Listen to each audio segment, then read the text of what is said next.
रामचरित्र मानस में यूं तो कई किरदार हैं। जैसे पहले तो स्वयं भगवान श्री राम, माँ सीता, भरत, लक्ष्मण, शत्रुघ्न, उनके पिता दशरथ, तीनों माताएं, विश्वामित्र और वशिष्ठ जैसे गुरु, विभीषण, अंगद, जामवंत, केवट जैसे समर्पित मित्र भी हैं।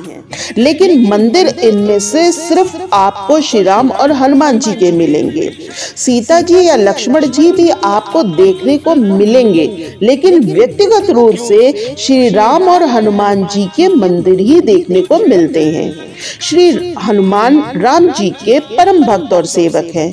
तुलसीदास उन्हें अतुलित बलधाम कहा है। पूरी रामायण में ऐसा कहीं देखने को नहीं मिला है कि उन्हें किसी सहारे की जरूरत हो।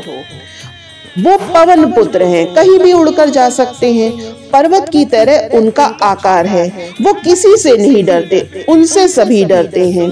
यहाँ तक कि भूत पिशाच के निकट नहीं आवे, महावीर जब नाम सुनावे। इस तरह अगर हम सोचें तो ठोस व्यक्तित्व के मालिक हैं हनुमान जी। उन्हें ना तो किसी से झुकने की जरूरत है, ना आग्रह करने की।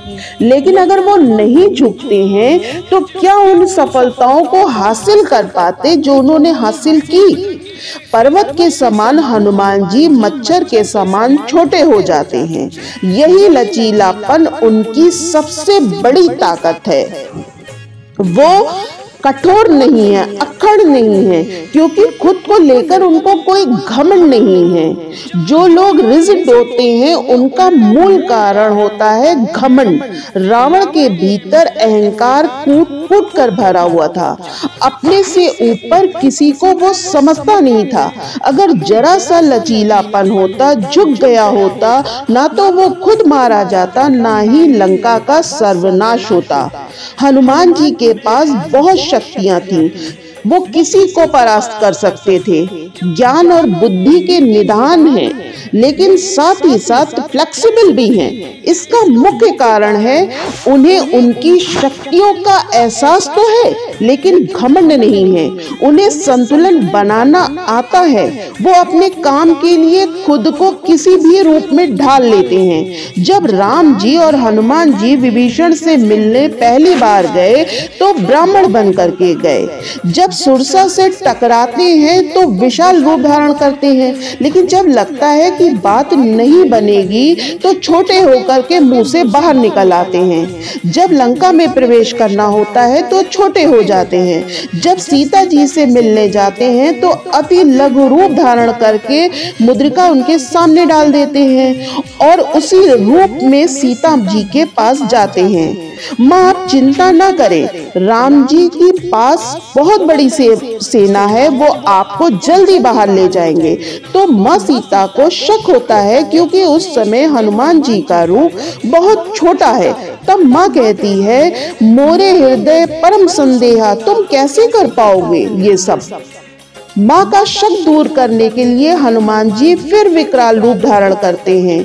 कनक भूद्रा कार शरीरा, आसमान तक के रूप को देखकर जब माँ सीता का शक दूर हो जाता है तो वो फिर छोटे हो जाते हैं। ये सब करके हनुमान जी अपने भक्तों को ये संदेश देते हैं कि परिस्थिति के अनुसार अपने आप को ढाल लेना चाहिए।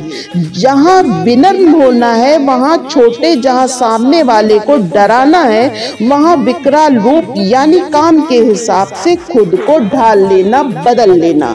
जिसके पास ताकत के साथ बुद्धि हो वो दुनिया में कुछ भी कर सकता है। साथियों, कोई किसी की हत्या करने जा रहा है, वो ऐसी परिस्थिति पैदा कर दे कि हत्या करने वाला उसे गले लगा ले। इससे बड़ा करिश्मा और क्या होगा?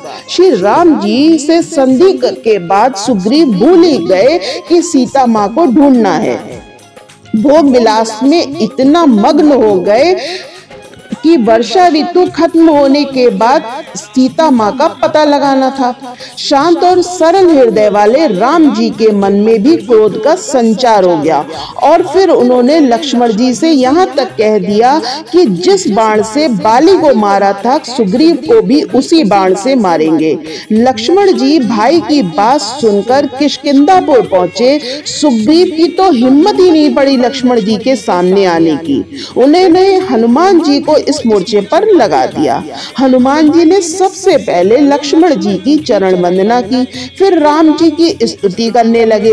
हनुमान जी जानते थे कि राम जी की स्तुति पूरी होने तक लक्ष्मण जी बीच में कभी नहीं बोलेंगे और इस बीच लक्ष्मण जी का क्रोध शांत हो जाएगा, क्योंकि हनुमान जी को पता था कि अगर क्रोध को कुछ देर के लिए स्थगित कर दिया जाए तो वो शांत हो जाता है।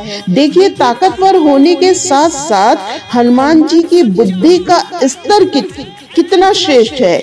लक्ष्मण जी जैसे गुस्सैल व्यक्ति जो सुग्रीव को मारने के लिए गए थे, हनुमान जी ने अपनी बुद्धि से शांत कर दिया। साथियों, अगर आप परेशानियों में उलझे हुए हैं तो सुंदरकांड का पाठ कीजिए, इससे आपको हनुमान जी का आशीर्वाद जरूर मिलेगा।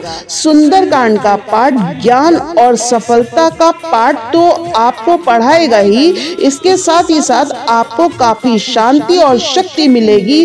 रोजमर्रा की आने वाली परेशानियों के लिए सुंदरकांड का पाठ आपको तैयार करेगा। सदा निडर रहें।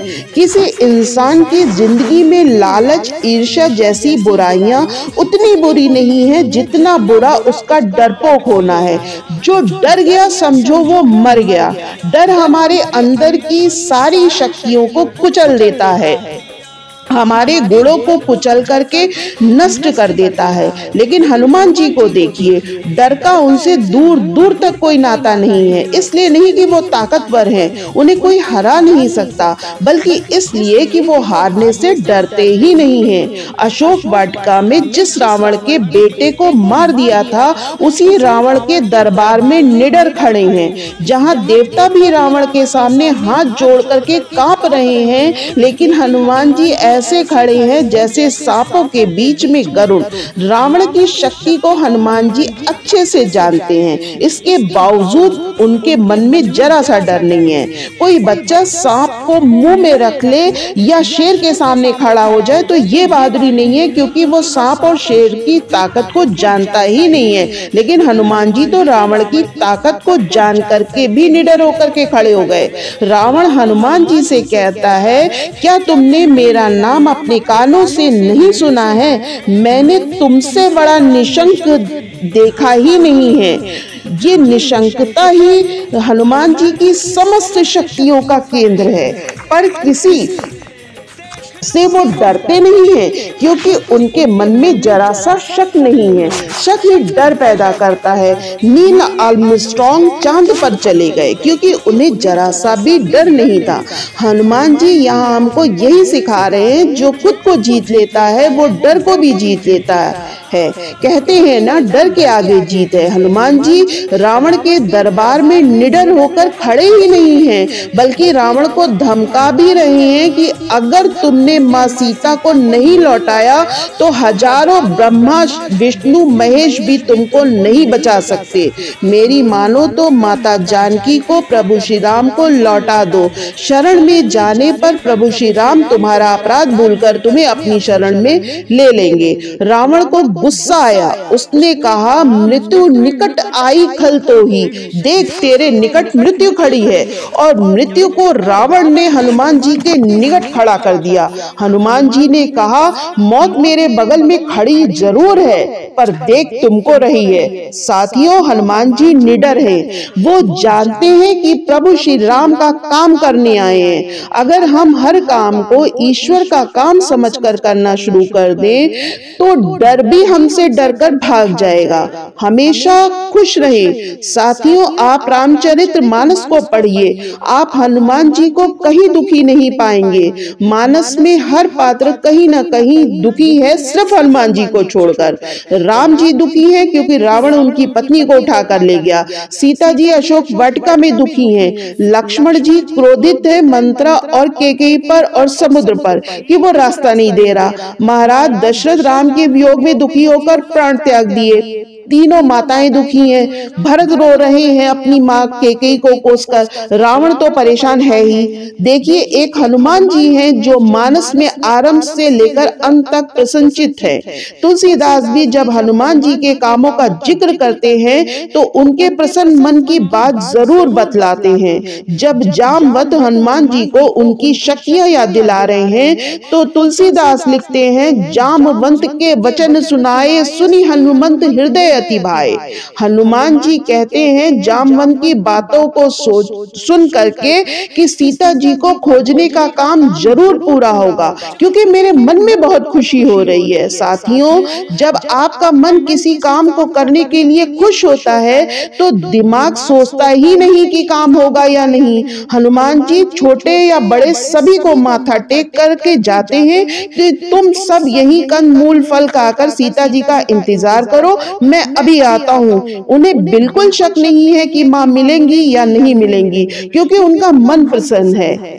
कोई भी काम करने के लिए अगर आप मन से 100% आश्वस्त हो जाते हैं तो जरूर वो काम सफल होगा। साथियों, अगर हनुमान जी की एक विशेषता भी हमने अपने अंदर उतार ली तो हमारा जीवन धन्य हो जाएगा। इसी के साथ मैं अपनी वाणी को विराम देती हूँ और जल्द ही मिलती हूँ एक नए उद्देश्यपूर्ण वीडियो के साथ। अगर आपको मेरे विचार, मेरा वीडियो पसंद आता है तो ऐसे और वीडियो को देखने के लिए मेरे चैनल को सब्सक्राइब करिए, वीडियो को ज्यादा से ज्यादा लाइक और शेयर करिए। इसके लिए आप सभी का धन्यवाद।